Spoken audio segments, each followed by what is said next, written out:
Hello and welcome to the very first episode of our brand new show, The A of English. That little video we made must have made it clear what A and B stands for in our title. Of course, that stands for our name. I am Arvind. This is Arvind. We initially thought of making a separate, dedicated video explaining what we are trying to achieve through this channel. But later we thought the focus should be on bringing as much informative content as possible.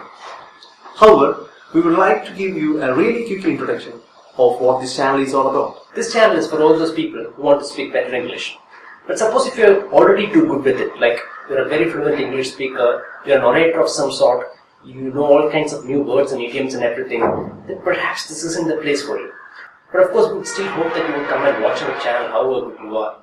But if you're someone who is just about average in your English skills and you really want to improve, then probably you have come to the right place. And we are just another two enthusiastic English speakers who are trying to improve ourselves.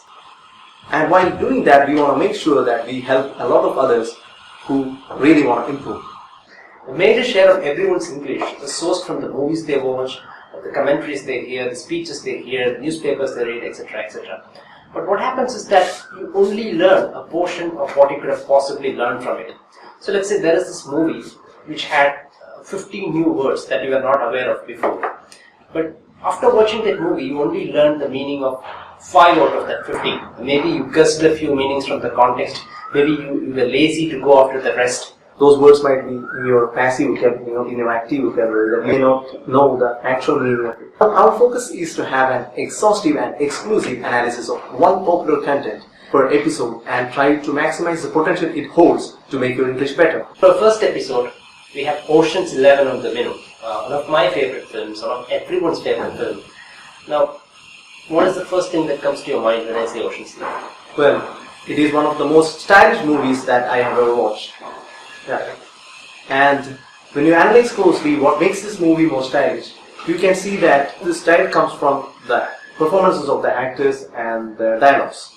This one does not have many high-octane action sequences or fancy camera shots. You mentioned dialogues, but it has a lot of good dialogues which makes it a really good candidate for our launching episode. And we have realized that if you're looking for cool idioms that you can use in your daily life, this movie right here is an absolute gold mine. It's replete with fun expressions and stylish idioms and everything. That has a lot of scope in your daily life. But before I get any further, I bet you want to say something about the spoilers? Yeah, of course. You see, personally, I cannot stand spoilers.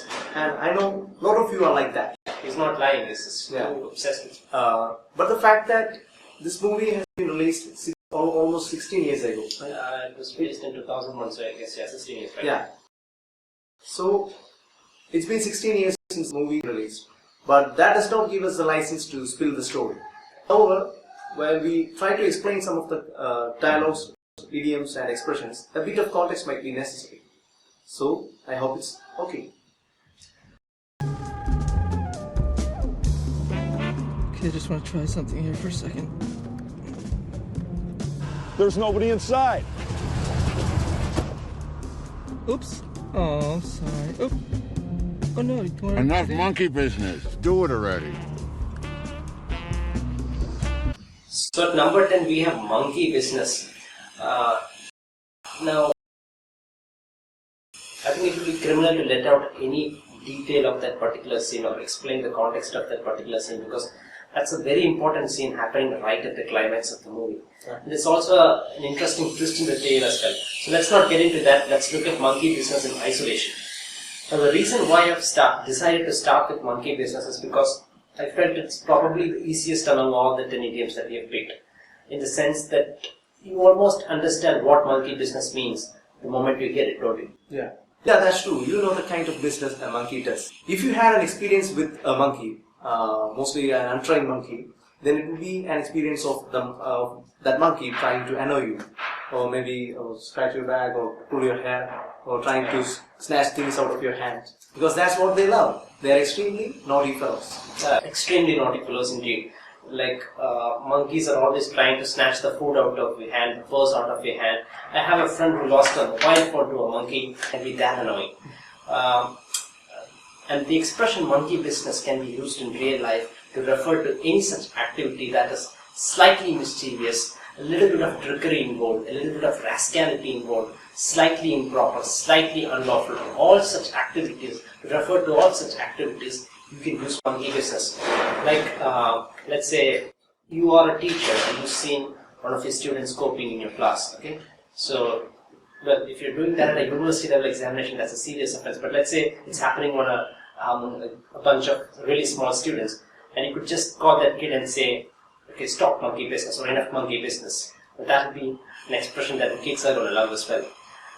But tell you what, a word of caution here, like if the extent of activity that you're referring to is going past the level of slightly mysterious and slightly unlawful to something extremely malicious and brutal, then please do not use the word, or please do not use the expression monkey business. But that's not monkey business, that's some very serious business.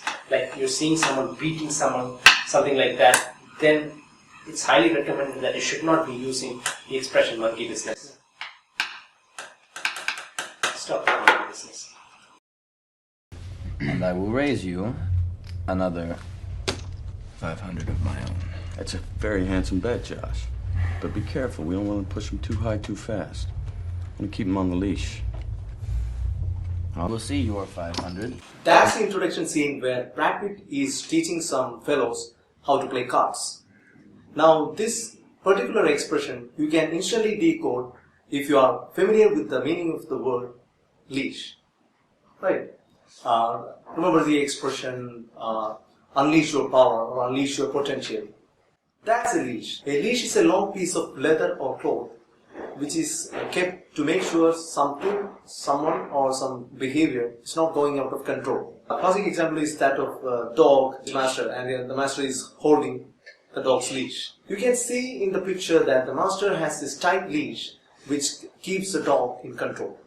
The dog may want to go to some place or some other corner of the room, but it is not allowed to do so, or it is unable to do so because it is kept under the control of the master.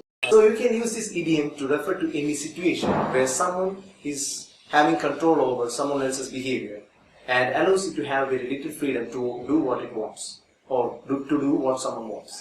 So tell me a couple of situations where this idiom can be used.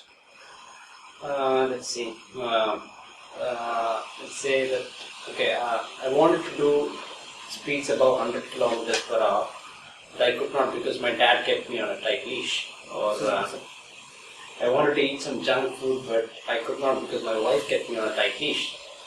But I'm not married. Oh. So guys, because this is our launching episode, we want to make sure that the duration of this video doesn't become too long. So we are forced to leave you guys with just 2 idioms, and we will come back with the rest of the remaining 8 idioms in the next episode. Meantime, you like our videos, you share as much as possible, you leave the comments in the comment section, and subscribe to our channel as well. We would also really appreciate if you leave your valuable comments and also try to mention the names of any films, any speech or any other content which you want us to analyze. So that's all for the first episode, and until we meet next time, It's goodbye from AB of English.